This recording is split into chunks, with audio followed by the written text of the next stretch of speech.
Live from the Washington, D.C. area, it's the Inside Scoop. All the news that our viewers want to know. Now, here's the host.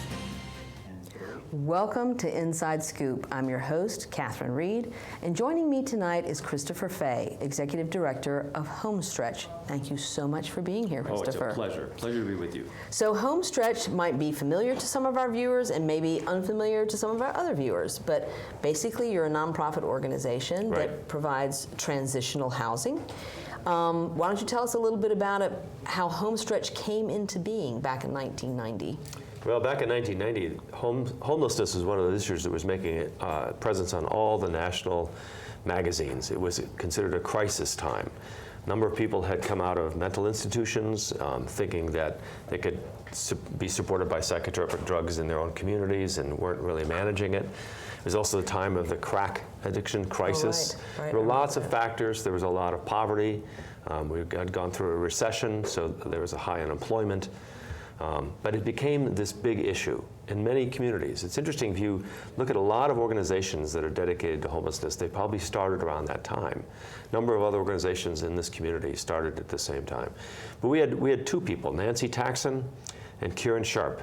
Kieran Sharp still lives in the community, who got together and formed a group of people and said, let's do something for these homeless people with children. And they said, let's rent a home, put a family in it, and then see what we can do for them. And that's how it began. And over time, we've accumulated more and more units.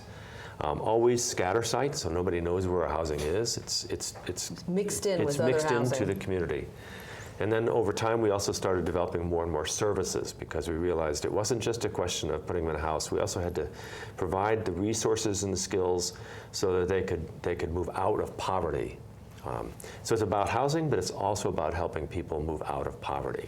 And so let's talk about who ends up in that situation. You know, I talk a lot on this show because I work with a lot of nonprofits, or I interview a lot of nonprofits that work in human services. And there is still this stigma about poverty and this dominant narrative that says if you're poor, it must be something you're not doing right. You're lazy, or you've got some major character flaw, that anybody can be successful, and if you're not, it must be something you're not doing. Yeah, I've run into that all my life. I've actually been in this business for a long time. I started in New York City, working with the chronically homeless in New York City. And now I'm working with families with children. So everybody comes into Homestretch has a child or more under the age of 18. And frankly, I have found very few that don't want to work or don't want to address their problems, aren't looking for some way out of this crisis they've gotten into. They may not know what the answer is, but they want to find it. So rarely have I encountered anyone who said, oh, I want to be homeless, or I want to be poor. I've never met a single person who said that. Yeah.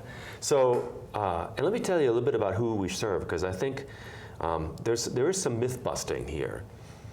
One of the things that many people have in their mind when they think of a homeless person is first an adult, a single adult, because that's who we tend to see who's maybe begging on the street or sleeping in a cardboard box on the side of the road. And certainly they are there.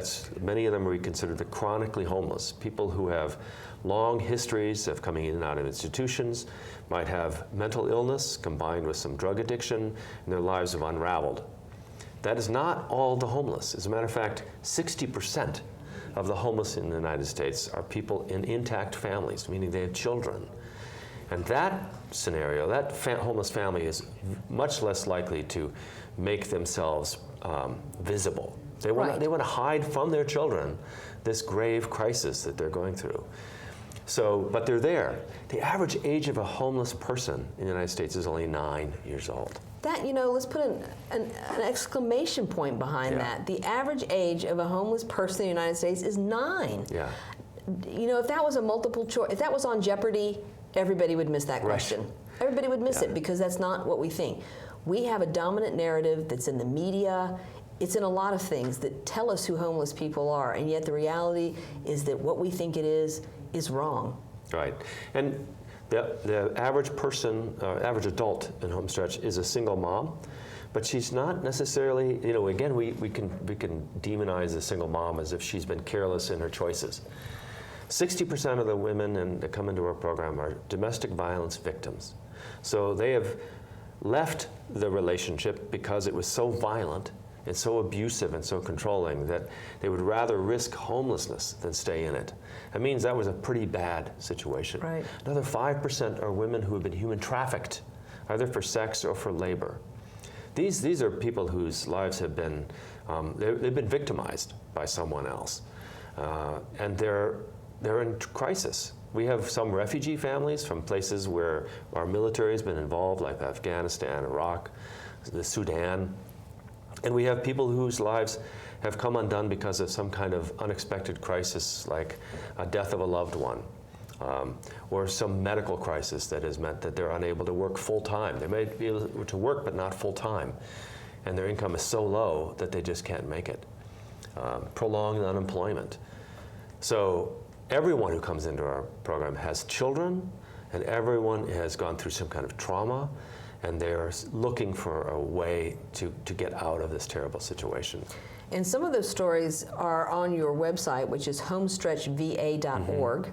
And they are very compelling stories. And everybody's story is different. There's not a single narrative for how people found themselves in this situation. But clearly, when you have children, the priority is stability for them so that they have a safe place to sleep, enough to eat, and they can go to school. And it is the children often, which is that thing that the parents hold on to that gives them hope, because they'll think, I got to keep going for the sake of my kids. I want something better for my children. And that is what we step in, and we make sure that everything that their children need is taken care of. So we have a huge array of services for the kids. And then we work with the parents to say, now let's talk about what you can do to change the course of your life. And it usually means finding some kind of skill or some kind of job that is going to drive their income way up. The average rise in income for family in Homestretch is over 150%. That means that they do a lot of work, and it means they're capable of doing it. They're not consigned, they don't have to be consigned to poverty and homelessness. And they're motivated forever. to do it. Yeah. So one of the things, too, looking at the stories of some of the folks there, is certification programs. Right. So, you know, this is something that has increasingly become a campaign topic for the candidates running, and ever since really 2009, certainly in the 2013 campaign, when Governor McAuliffe visited all 23 community colleges in the Commonwealth of Virginia, talking about the fact that we need to do more at the community college level, giving people certifications for the unmet jobs that are available today. That's right. Jobs that make people self-sufficient. And I think that's part of what you're doing at Homestretch. Right. As a matter of fact, we work very closely with our biggest community college, Nova, which has been a fantastic partner, not just to Homestretch, but to many of the other charities, in helping people get into some kind of program that they can afford without often having to take out any loans, because we're able to find them scholarships so they're not adding to their debt. It's a fantastic opportunity for Nova to get people into lots of different kinds of putting programs. all the pieces into place, though. So a single mom with a child or children has a place to stay. That's the first thing. The first day in the program, they get a home. That's it. Get a key to a house. And nothing else can happen if we don't have a safe place for them to stay. And they stay there for at least 2 years, sometimes longer. I mean, if there's a disability in the family, they may stay 3 or 4 years. And it's not the same for everyone. It's very highly individualized, because not everybody has the same problems, and not everybody has the same trajectory out of poverty. But we'll work with them so that they can set measurable goals, and they can step forward and forward toward the things that are going to really change the course of their life. It usually involves education and employment. So they might be working part-time and going to school part-time.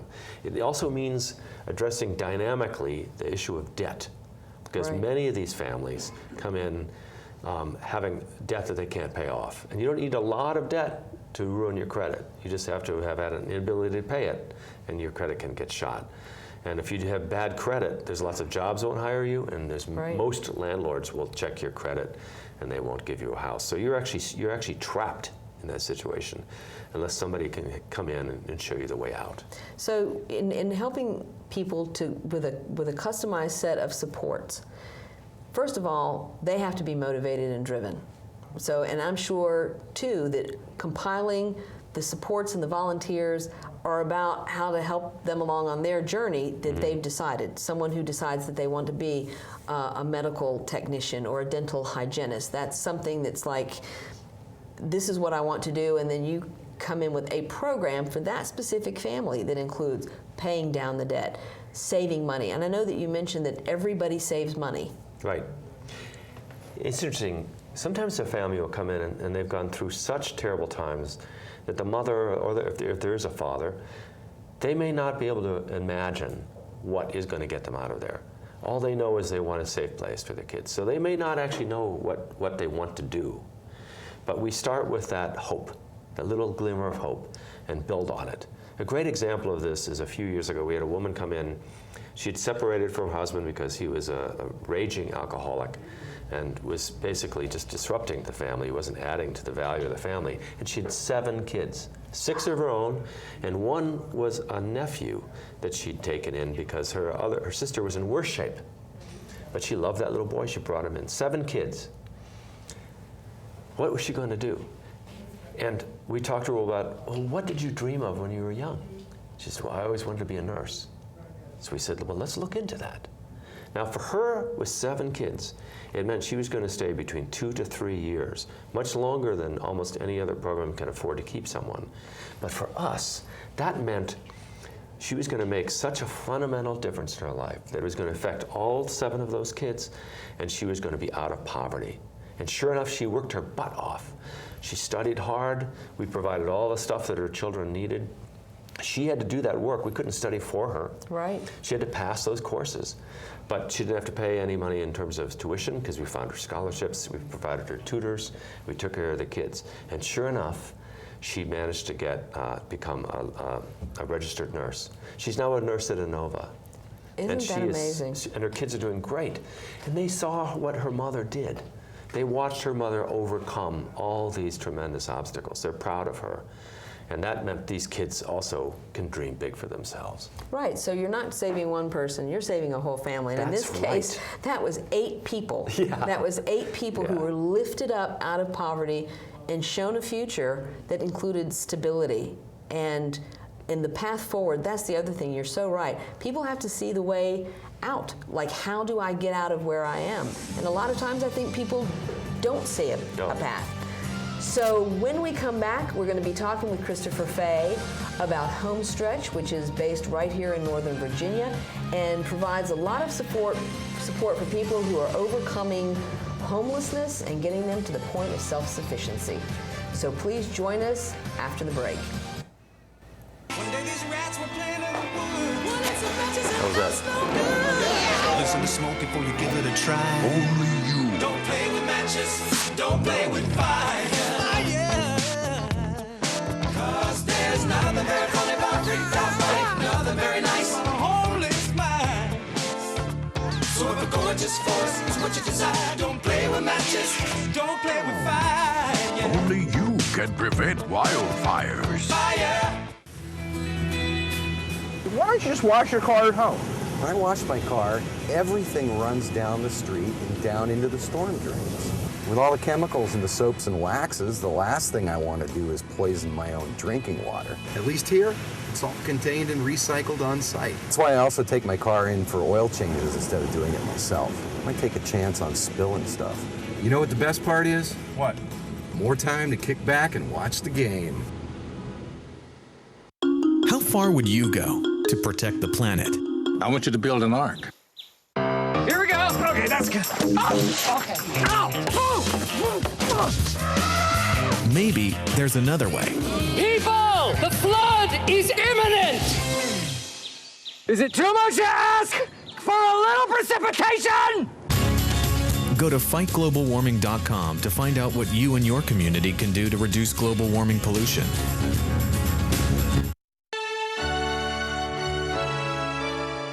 Somewhere around the world, there are men and women of the armed forces risking their lives, helping rebuild communities after natural disasters, collecting toys for needy children, tutoring kids in school. These are your sons and daughters who work to keep us safe, secure, and free. Dedicated men and women who put their country first.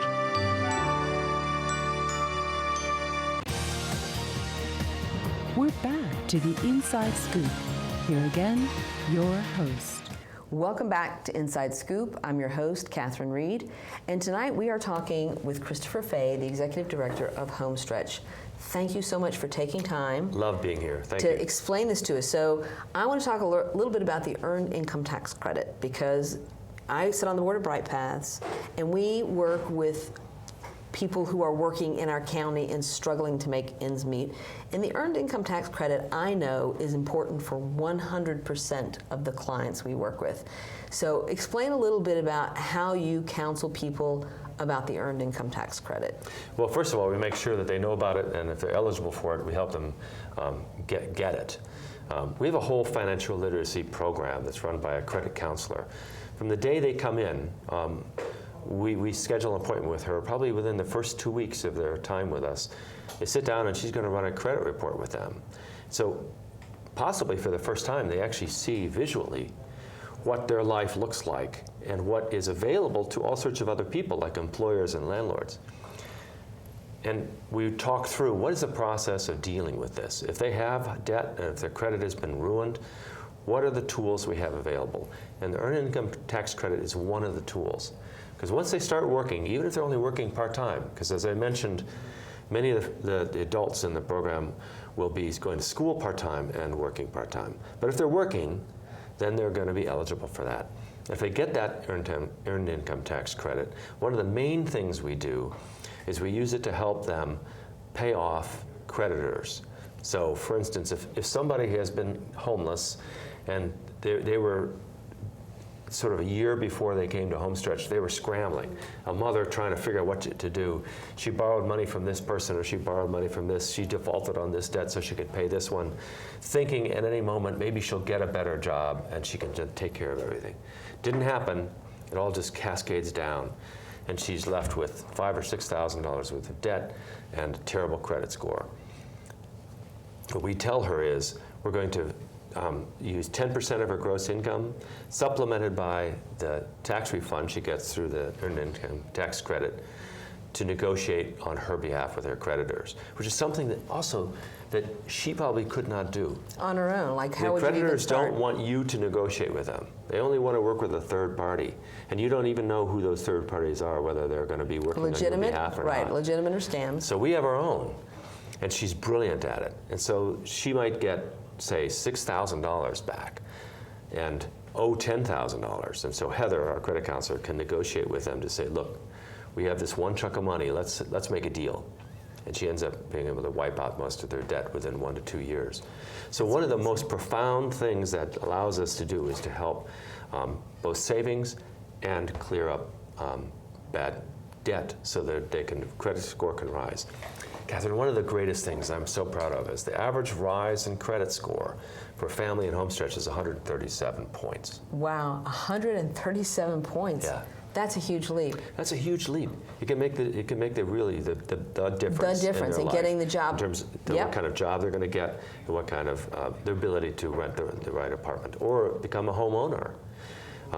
Some of our families are able to become homeowners within 2 or 3 years of leaving Homestretch, from homelessness to home ownership. Couldn't do that without tools like the Earned Income Tax Credit.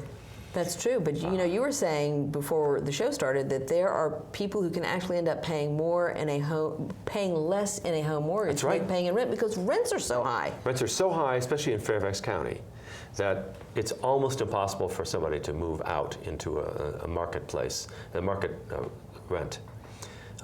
Even with the average rise in income, I mentioned the average rise in income is 150%. But if you started at minimum wage, that still might be not enough to move into market rate housing. So we have to do everything in our power to leverage that. And that includes building up savings so that they might be able to eventually become a homeowner. Right, because the down payment, the down payment is what gets most people. Yeah, even if they had the income to pay the mortgage, it's the requirement for the down payment. And our savings plan will allow them to do that. If they stick with the kind of plan that we start from the day they come in, within 2 to 3 years, they'll have enough for a down payment.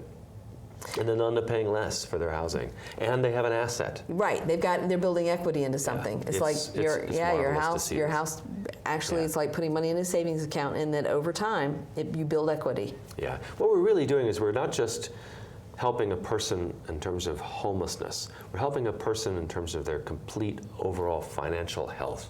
So if a person makes that kind of strides, they're going to feel so much better about themselves. They're going to have a sense of accomplishment. Their self-worth, self-esteem is going to rise up. They're going to feel good. And the kids are going to see that. They're going to aspire to have that themselves. It's a powerful thing to witness when people make those kind of changes, starting from crisis and moving to self-sufficiency. And the thing is, though, when you're in the middle of a crisis, you can't see anything except the most immediate demand, and that might be the next meal. That's or right. Yeah. Whatever it is, you can't, like, all you can do is deal with what is the most urgent, pressing thing right now. So you can't really swim to the surface because you can't get out from under the crushing, and every day it's something different. You need somebody to step in and help you, and that's why programs like Homestretch are so important.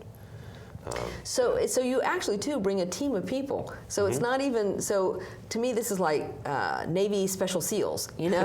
You have this group of people who come with somebody who's new, and you start helping them parse out what the hurdles and challenges and impediments are, because they're in a house now. They're in a house.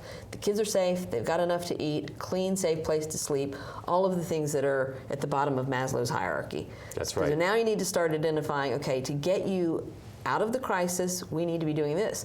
To move you forward to the next level, then we need to be doing this. But all the way along, you've got like a staff full of people who are experts, like Heather, who negotiates their debt. Right. That's something she does that most people living out there don't have someone that they can just call on the phone and say, I need your help with this. So, you know, this is like hitting the jackpot, seriously, as far as... It is kind of like hitting the jackpot, and that's what the families talk about when they graduate. They refer to this as being a life-saving experience because they didn't know what they were going to do. Whether we're talking about a family that's in generational poverty, whether there's a disability that upended the family, whether there was a fire, whether there's a crisis like Hurricane Katrina. We had families brought up by FEMA when there was Hurricane Katrina who had lost everything. Think about just how bleak that would be. It's all the same in the sense that you create an environment where they can first feel safe and they know their kids are safe. And then you start talking to them about, step by step, what can we do together? Maybe starting something small, but it inexorably leads to a greater and greater achievement. And you celebrate every achievement. So Absolutely. The first time they're able to do something that they feel good about, you celebrate it, you have a little It's motivation, party. right? If I did this small thing, I can do the next thing. And if I do the next thing, I've done two things. You know, I think that is just the normal way people find ways to motivate themselves to the next. If you can do these small things, you can do the bigger thing. Right. And people stumble along the way and fall down and have to get back up again. But you stick with them through that. Absolutely. That's resilience. That's right. That is resilience. It's all about resilience. You know, I am always amazed at the resilience of the human spirit. I am convinced that given the right structure and right environment, almost everyone, maybe not everyone, but almost everyone can come through tremendous hardships. I'll tell you a story. A few years ago, we had a woman come from Rwanda, and she had two children with her. One that was her child and then a nephew. And as we were finding out what had happened in Rwanda, she had lost absolutely everyone in her family. Her parents were killed. Her sisters and her brothers were killed. Her other children were killed. Everyone in her neighborhood was killed. She saw them slaughtered before her eyes. She had one child of her own that survived and one child that belonged to a sister that survived. And she was gang raped. I asked her, how do you manage to keep some hope? And she said, I have one child. I must live for this child. And then I talked to this young boy, the nephew, who had lost his parents and everyone in his family. And I said, what do you hope to happen for you here in the United States? He said, I want to be a Marine. Wow. Because this is the greatest country on earth. Imagine the hope that those two people had. And we could work with that. Absolutely. We could work with that. It was very powerful, inspiring. And now that the mother is a nurse. She's a registered nurse. And I believe the young man has gone on to become a Marine. That is amazing, too, that they see the promise of this country.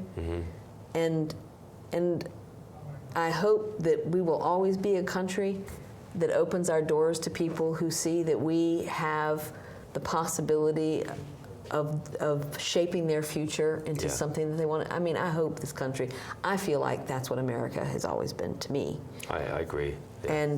And that is a very powerful story, especially that young man would want to grow up to be a Marine and to serve this country, Beautiful. his adopted country, right? Mm-hmm. That is amazing. I want to talk a little bit about your corporate sponsors. You've got a lot of, in addition to your fabulous staff, you have, over the years, you've got wonderful partnerships, and they support you in many ways, including having employees who are volunteers.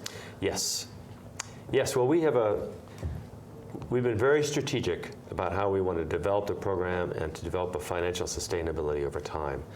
And we're unusual among programs for the homeless that we have very little government funds, partly because we work with families much longer than is the norm, and government tends to want you to go through very quickly. But we want to keep them long enough to make these substantial changes. So 95% of our support comes from the private sector, and much of that comes from businesses. And we like to position ourselves as someone that businesses would really relate to, because we're very metric oriented, we're very results oriented. So we have a lot of emphasis on proving that the families in our program are doing really well, including outcome studies that have been really outstanding. And we also, because it's so intensive involvement with the families in so many ways, we have lots of ways for volunteers to get engaged, both on a one-time thing or an ongoing basis, and both in teams and individually. So we can tailor the relationships with our corporate sponsors so they feel like they have a real visceral relationship with our client. They get to know the people that they're helping. They get to see their journey from when they start in crisis and they move and they become, nurses and accountants and teachers. So that's a very satisfying relationship. So yeah, we're very proud of our ability to bring in. And some of our corporate sponsors have then become ambassadors to bring others in. They'll go say, look what we're doing, why don't you do what we're doing, and invite others. Excella Consulting is a great example. Yeah, I remember Excella is because it's your breakfast, and your breakfast is going to be on the 5th? It's actually the 4th, on Thursday morning. 4th of May, the 4th of May. And I always remember Excella because their employees are some of the most enthusiastic people when they fabulous. talk. They do, when they talk about the program. Yeah. But then they've been afforded an opportunity to do the kind of volunteering that gives them something too. I think volunteers get as much or more than the people that they help. I agree. Always. And so it's nice that these professional people are getting the kind of opportunity they want. When we come back from our break, we're going to continue talking with Christopher Fay, the Executive Director at Homestretch, based here in Northern Virginia. You know what, guys? There's a lot of tree branches and dry brush over here. We should probably move the bonfire over there.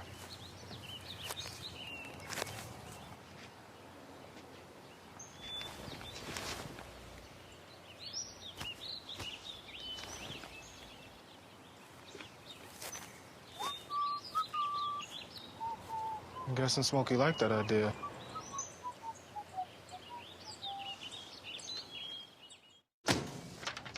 Hey, Hard, what's this? That's my resignation. You're resigning? Why? You've been putting me under a lot of pressure lately. That's why I'm ready to quit. Oh, I forgot. I'll do better. Please don't quit on me. Don't let your heart quit on you. Get your uncontrolled high blood pressure to a healthy range before it's too late. So you can't save money? That's easy as pie. Brown bag your lunch instead of going out. $6 save times 5 days a week times 10 years is $21,000. That's a lot of lettuce. Small changes today, big bucks tomorrow. Feedthepig.org. Did you know kids who play outdoors have healthier lungs? Totally. I did. Did you know that boys that play with dolls make better husbands? My son has lots of dolls. But did you know terry cloth diapers breathe better? I did. Mm-hmm. It's totally true. Oh, yeah. Did you know that strollers have the right of way on the sidewalk? Yes. Yep, I did. Did you guys Did you know that kids who eat breakfast have higher GPAs? Yeah, I know. Yeah. That's actually what I was going to say. Did you know babies should never touch silver? It's really bad for them. I knew that. Did you guys know that statistically friendly kids have more friends? Mm-hmm. Yeah. That's obvious. Did you know most people think they're using the right car seat for their kid, but they're not?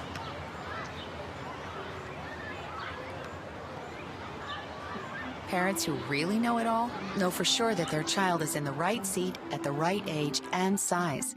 Visit safercar.gov/the-right seat to make sure your child is protected. I'm putting that on my blog. I just put it in mine. We're back to the Inside Scoop. Here again, your host. Welcome back to Inside Scoop. I'm your host, Catherine Reed. Joining me this evening is Christopher Fay from Homestretch, and he is going to tell us some amazing stories about people in this program who've gone on to do amazing things in their community. But let's talk specifically. You just mentioned that you've got long-term studies about the outcomes, and I think that is something people are interested in. Is this a one-off? You know, do some people make it, and do you follow them along? Do you know over the last 30 years how people have actually fared down the road? Yes, well actually, you know, I've been in this business for a long time, and I've come to the point where I realized if this is my life, if this is the work I'm going to do, I want to make sure that I'm putting my energy into something that has a lasting impact. And what I mean by lasting impact is, how do they do once they've left our care? Most programs serving the homeless only look at what happens until they have sort of released them from your care. So I'll put someone in a home, I'll give you a subsidy, but what happens after the subsidy ends? So what we have done is we not only measure internally, like how well they do from the day they come into the program, like what are they making in terms of income the day they walk into our doors, what are they earning in income when they leave, what is their debt when they come in, what is their debt when they leave, etc. We also want to look well beyond that. So we've had 3 outcome studies in the last 5 years, 1 by George Mason University and 2 by George Washington University, that looked 2 to 5 years out. So in other words, the families have been out of our program for 2 years, and from that 2 to 5 years. That's one of the longest periods out of any program that has outcome studies that I'm aware of. 95% of our families remain housed and employed. Now that means that this is a highly effective program. 95% are still going strong. That's right. I don't know of any other program nationally who has that kind of verifiable results by a third party. And we'll be doing another outcome study this year by a professional evaluator who does this. They're going to do it pro bono for us and look out 5 years. So it says to us that we're investing in the right things. We're spending enough time with the families to make systemic change. We're actually investing in them in such a way that has a real strong impact on the kids.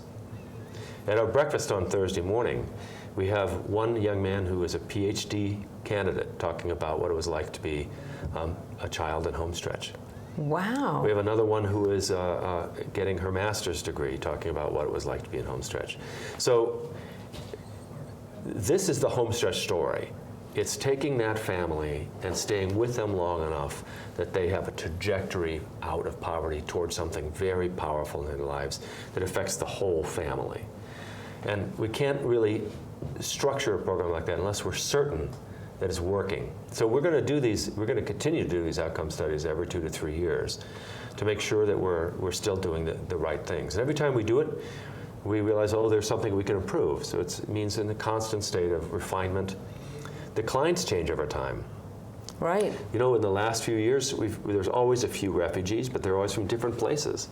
You know, when the Sudan was going through its great turmoil, we had more refugees from Sudan. During the Great Recession, there was simply a lot more people who just became chronically unemployed. They became homeless because they couldn't find a job. Right. So we have to be nimble and flexible and really react to the kinds of people that are coming to our doors. But to me, this is a community investment too. Once you put this family back into the community, you know, this is like, you know, when you help any person who is suffering and you put them back into the community whole and intact and ready to be a contributing member of that community, everybody around them benefits. Wherever they're working, wherever they're living, wherever their children are going to school, all of those people benefit from the fact that this family was made whole and they were put back into a community ready to be engaged in a contributing member of our society. And I think that's really what people want. It's kind of like when they don't understand how people get stuck in poverty or get stuck in these situations, because we have this mythology about pulling yourself up by your own bootstraps, and somehow, individually, we should all be able to find our way back, and that's just not reality. No, you need help. You need help, and that's why it's so important to have programs like ours and others that are out there in the community. They can step in and provide the structure. One of my favorite stories is we had a woman come to us who had 7 kids, and she had never really had any kind of decent job. She graduated from high school, but there was no possible way she could manage with 7 kids. Her husband had sort of left the family because of drug addiction. But we said to her, what was your dream as a child? She said, well, I wanted to be a nurse. So we said, let's take the time to do that, because if you can become a nurse, you're going to make such good money that you can afford to take care of these kids. And they'll watch you do it, and they'll be inspired by what you achieve. Absolutely. And she did. Now, it took her 3 years, but she went from having no job of any consequence, very little job history, becoming a registered nurse. And her kids are doing phenomenally well in school. I think because they saw what she did and they wanted to live up to her example. Well, and they could see what was possible too. Yeah. Like you can see that it's possible to move from where you are to a better place. Right. And how to do it. I think truly your staff is, like I said, it's like a Navy SEALs. The specialists come in, and in talking about specialists, you also do English as a second language. That's right. Tell us a little bit about that. We try and have something there for whatever is presented as a barrier to moving forward. So our services include case management, an employment center, which also doubles as helping people get into school. So it's both employment and education. We have a full-time credit counselor who does a whole financial literacy program, including helping establish credit if they don't have it, reducing the debt, building up their credit savings, teaching about how to become a homeowner. We have a whole child services team that looks after all the needs of the kids. We also have a nursery on site, and we have a pre-K program for 3 to 5-year-olds called Homestretch. Yes, Homestretch. Right, and we have an after-school program for teenagers called Homestretch. We have a computer bank. We have a 3rd floor, which are now turning into a free medical clinic and health and wellness space, where we also distribute free food, free healthy food, so people can come and see the doctor and walk home with a bag of vegetables. And we have, I think I'm forgetting some things, but the general idea is that whatever the issue is in confronting them, including lack of if they don't know the English language, they can get that right on site. Right. And one of the reasons we do it internally as opposed to shopping it out to partners is we also provide transportation and child care assistance. Yes, I was going to ask you about that because I know Homestretch is for families that are in Homestretch, but also it's open to the public. That's right. Homestretch is for middle school, high school students in the program. In the program. But because everyone's living in dispersed housing, transportation is one of the things that people can volunteer to do for your organization. That's right. Right? Yes, we'd love to have people become drivers for us. Yes, picking people, because you've got to get them there and you've got to get them home safely, and everybody's living away from your offices where you've got, I guess most of those life skills or other activities take place. Virtually all services are offered in our building, and that's because they can access more than one service in one visit. So you could come and see your credit counselor, meet with your case manager, and then take an ESL class. And meanwhile, your children could be tutored, or go to the Homestretch, or be in the life, with the little ones in the nursery. So they can access multiple things all at the same time, and there's childcare provided, so they don't have to find a babysitter in order to come to Homestretch. A few years ago, I remember talking to an administrator of the medical school at Nova, and we were talking about the fact that we had some similarity between the people we serve, because some young mothers, single moms, will enroll in a nursing program at Nova, but they had a dropout rate that they were concerned about. And it was not because these young women didn't want to become nurses, it's because something would happen that would just interfere, like their car would break down and they didn't have the money to fix it. That is one of the biggest things. They had a sister watching their kids and she couldn't do it anymore because of this or that. And so they couldn't afford childcare. And you can get childcare subsidies from Office for Children in Fairfax County, but you can't get it for both school and work. Really? Right, you can get one or the other. So they have to figure out how to do this. at Homestretch, all that's provided. So they actually can make farther strides forward than they ever could on their own. You know, we talked a little bit about, before the show, about how we just need to re-examine how we do all of this, because there are disincentives for people. You know, talking about child care, you get a subsidy for education or you get a subsidy for work, but not for both. You know, there are people who have to look at the services that they're getting or benefits they're getting, and if you get $1 above that cutoff, that $1 isn't going to compensate for all the services that get taken away. That's so right. You're disincentivizing people to actually try to get ahead, because that middle period between services and no services, you don't always have enough to cover it. That's right. I don't understand why public policymakers don't understand the urgency of solving that problem. Yeah, we actually create kind of a system in which kind of stuck at the bottom, and then we demonize them for being in that situation. I actually believe that unfortunately, many Americans look at the poor as if they have created their own problems, and yet the system makes it very difficult for them to get out of it. You actually do need assistance like a Homestretch to step in and provide that. But people want that way. They want to be able to move forward. They want to move out of poverty. They want to work. I think work is very empowering, and people know that.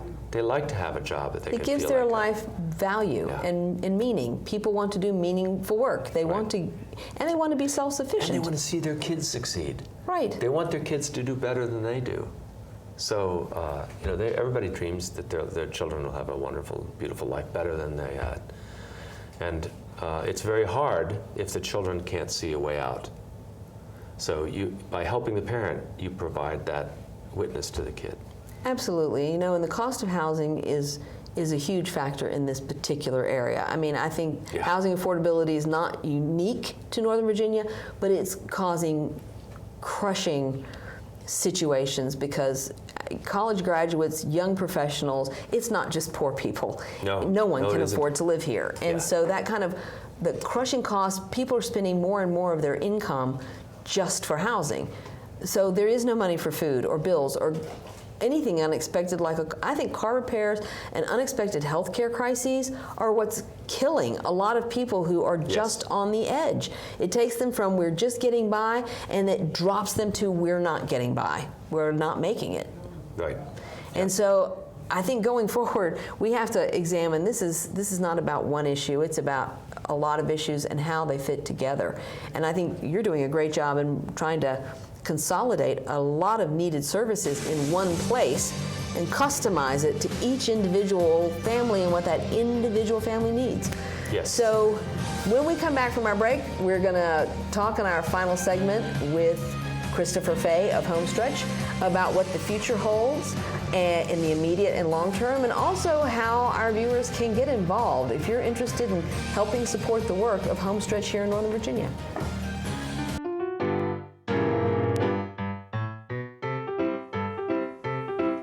There's more than just books at the library.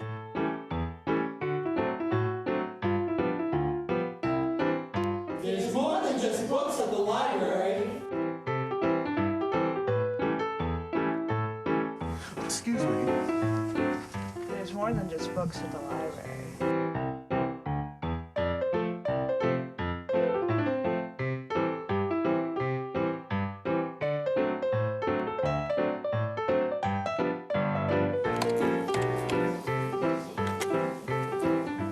Il y a plus que de livres à la bibliothèque. Hello. You have a lot of great books here today. You know there's more than just books at the library. I know. There's more than just books at the library. I don't want to be hooked to a machine. I want all the medical treatment available to me. I wouldn't want my family to have to make this decision. My doctor knows what's best for me. An advance directive is your life on your terms. Talk with your family. Decide what's right for you. Then put it in writing. Documenting my wishes today means my family won't have to make heart-wrenching decisions later. To learn more, visit www.putitinwriting.org. 1,200 American youth run away from their homes every day. The National Runaway Switchboard is here to help. 1-800-RUNAWAY. If you are a runaway, thinking about running away from home, or a parent or guardian concerned about issues facing your child, call us 24 hours a day. 1-800-RUNAWAY. In times of crisis, hope is just a phone call away. 1-800. We're back to the Inside Scoop. Here again, your host. Welcome back to the final segment of Inside Scoop. I'm your host, Catherine Reed. We are talking with Christopher Fay, the Executive Director of Homestretch tonight. This has been so illuminating and informative, Christopher. And I really want to talk now kind of like how the sausage is made in that. Let's talk about the number of units you have. Mm-hmm. How many families, are on a waiting list or not on a waiting list? How do you vet who gets services? What is the process for what families you accept? I think people really want to know, how does it work? Well, we have roughly 50 units. They're all, as I said earlier, it's all scatter site. And so we can serve 50 families at a time, or about 60 to 80 a year, depending on how many graduate in a year. We don't actually keep a waiting list because we don't want people to turn on other opportunities because they're sort of waiting to get into our program. So, and we don't even do any outreach. We simply let the shelters know, family shelters and domestic violence shelters, when we have an opening, and ask them to send us a candidate. They might send us 2 candidates, but we don't really want it to be competitive. Right. We want to be able to take the family they send to us. If at all possible, we're going to say yes to that family, because we don't want to discourage anybody thinking, oh, you're not fit for our program. So again, when that unit becomes available, we'll make a phone call and say, send us someone. And it's always somebody who has been verifiably homeless, who's been sent into a shelter with children. They stay for as long as it takes, and then when we realize they're getting ready to graduate, then we'll take a little bit of time to prepare that apartment for the next family, which means families can take everything that's in the apartment with them. So we refurnish, paint, and fix up the apartment, even put new sheets and linens, and have flowers and toys for the kids and all that stuff, so the apartment is completely ready for the new family. When the new family comes in, we want it to be a sense that, oh my gosh, this is an extraordinary place. Right. What is this? Who are these people? We want them to think that. So we have an angle into saying, this can be a time where you can take crisis and really turn it into opportunity. Trust us. We're going to take you on a journey that's going to have a phenomenal ending. I'm so amazed that people take the furniture with them, and yet that makes complete sense to me. Because if you're sending somebody out with nothing, then they're already starting behind the 8 ball to have to furnish the place they move into. So that's not helpful. That's right. So and it's now become their furniture too, right? That's right. It was new to them when they moved in, and now they're taking it because it belongs to them. That's phenomenal. And I don't know if you just came upon that, or it was by design, or how it was, but that's amazing to me. Well, we learned everything through trial and error. So how do you? So is the furniture donated? How do you refurnish the apartments? It's donated. We actually try and get the word out to all our supporters when we need some furniture. So we'll put it in our newsletters and our email blasts that we have an apartment getting ready for a new family, and these are the things we need. And people are very generous with things like this. They generally will step up and say, oh, I've got this and I've got that. We don't have a lot of storage space, so we can't really accumulate things in advance. So you need just in time. Yeah. And that's actually the better way of doing it. People are moving in, people are moving out. There's a lot of situations where I know Free Cycle, because I have millennial kids, that people put things on the side of the road. Yeah. So I can imagine that just-in-time refurbishment probably works for everybody involved. Right. Also, I want to mention, we have a staff of about 20, but we have this wider circle. You think there's an inner circle of staff of 20 who do the direct service. We have wider circles of support that is much larger, something like 300 to 400 people who volunteer in one way or another through the giving of expertise. Like, we just finished tax season where we did tax returns for about 150 families. And aside from our credit counselor, everybody who came in was a volunteer who knew how to do tax returns. We have dentists who do free or highly discounted work for us, for our families. We have all our attorneys do pro bono work. We have handymen and movers that do a certain number of moves a year just for free. So there's a lot of support that's provided by the community. And we have people come in and tutor our kids or tutor our adults, teach our life skills classes, teach ESL classes, work in our nursery or our preschool program. Help with after-school teen program. So there's lots of ways that people, if they're interested in what we do, can become involved as a volunteer, both as in their area of skill, or if they just want to get their hands dirty and help paint an apartment or fix it up and decorate it for, you know. I know that some of the groups, I think, I've seen photos of like a team of employees, probably from Excella, coming out and kind of doing landscaping or fixing up as a group, because that is, and I think your website clearly points out that some activities are kind of good for a group, whether it's your alumni association or, you know, your Kiwanis Club or whatever group of people, there are things to do as a group. And there are other things that people probably don't think about, like on Wednesday nights for your teen stretch, people can donate a meal for 10 to 12 students, like a pan of lasagna or pizza or whatever teenagers eat.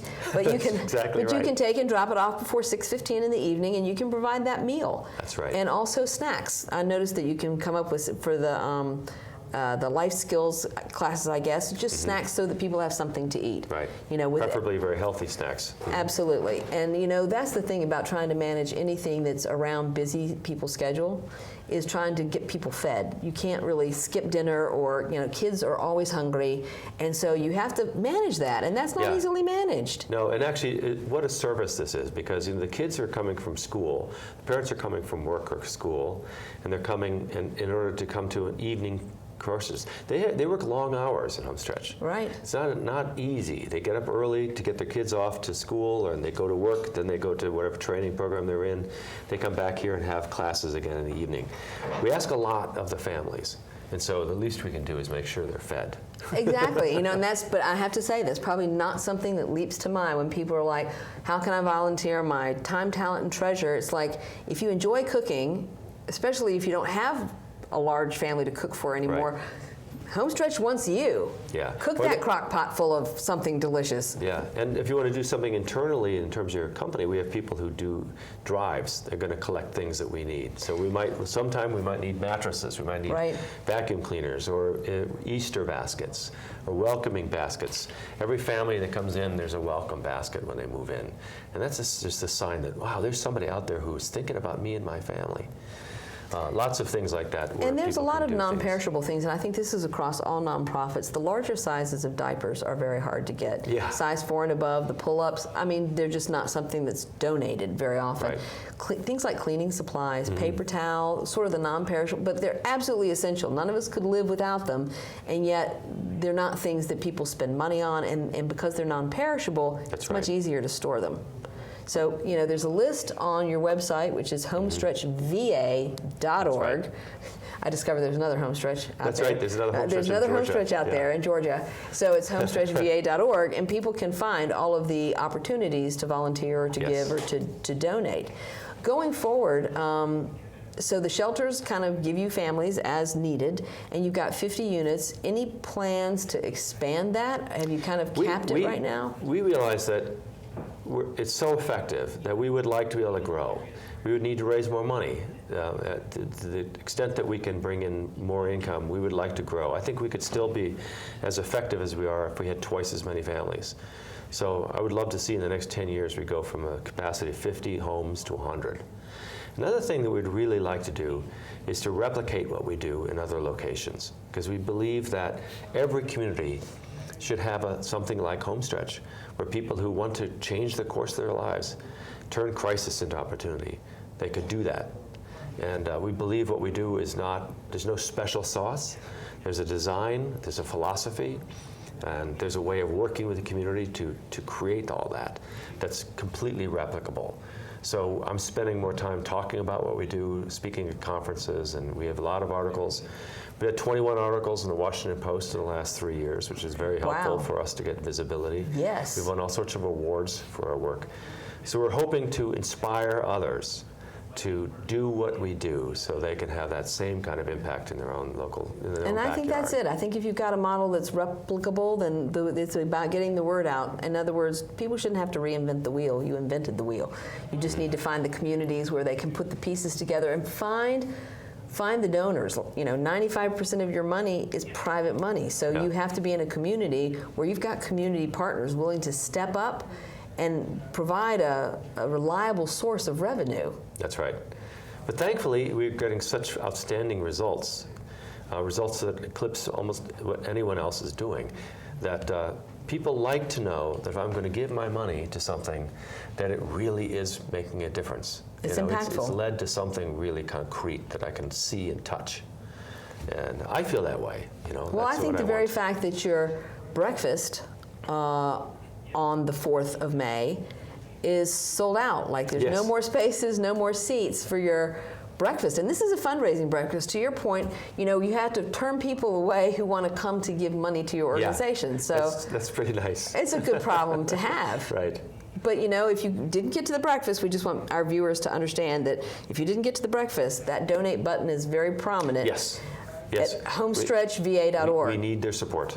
Yes. Absolutely. And if not monetary donations, there is something for everybody, I believe. No matter how small or how large you want your commitment to be, there is clearly something for everybody in this community to do. We'll find a way for anyone to become involved. We like to think of ourselves as being very individualized, not just to the client that we serve, but to the volunteer group or the supporter. So we can tailor that relationship so that it's satisfying to both parties. Absolutely. I mean, I remind people of this all the time, and it's actually, I believe, Leslie Byrne who said this at some event I attended, that people volunteer for their reasons, not yours. And that if you want people to continue volunteering, then you kind of have to deliver to their expectation. That was a very big aha moment for me, is that you always have to keep in mind, what is it your volunteers or your donors expect to get back? Right. And make sure you're delivering to that expectation. And so it seems to me that you do offer a lot of ways for people to get involved. Young people over 18 years old, I did note that, but people who are newly retired. And I think the newly retired are the ones who are casting about trying to figure out. Yeah, and they often have really incredible skills. Yeah, right? Because they've been doing some big job, and now it's a like. A lot of wisdom. Right? Yeah. And they're going, now what will I do with my time? And so we I would think, love to have more of those people. I think every organization would love to have more of what I call the newly retired, because they are still looking to fill their days with something meaningful and productive, and they're not sure where or who will want them or what they can do. And so one of the things I love about doing this show is bringing organizations like yours in front of viewers who can understand where the opportunities are. You're like from crisis to opportunity for your families, but I'm looking at from retirement to opportunity for everybody who lives in the greater Northern Virginia area. That's how I think it's going to work. Yeah. So thank you so much for being here, Christopher. Thank you. It's been a pleasure. I've so enjoyed hearing more about Homestretch. I've known about the organization for years and years, but I learn something new every single time I talk to you. So I very much appreciate it. Thank you for joining us tonight on Inside Scoop, and we will come back at a later date with an update on just how Homestretch is doing.